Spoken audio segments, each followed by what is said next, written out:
Tish pastasi saratonga sabab bo'lishi mumkin. Tish pastasi insonda saratonni chaqirishi mumkin.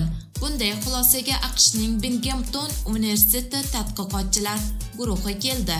Ular o'tkazilgan tadqiqot natijasida tish pastasi inson organizmiga qanday salbiy ta'sir ko'rsatishi mumkinligini aniqlashdi.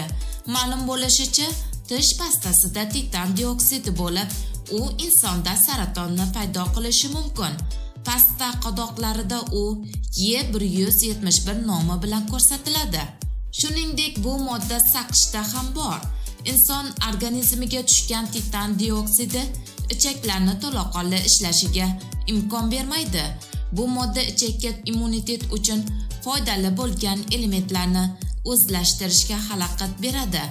Tish pastalari va saqishlarga titan dioksidi rang beruvchi sifatida qo'shiladi. U inson immunitetini kuchsizlantiradi. Shu bilan birga bu moddaning doimiy ta'siri ichakning tashqi tahdidlarga chidamliligini pasaytirish va uning yallig'lanishiga olib kelishi mumkin. Olimlar tish pastasi yoki saqich tarkibiga nimalar kiritishni diqqatlik bilan o'qishni tavsiya etishmoqda.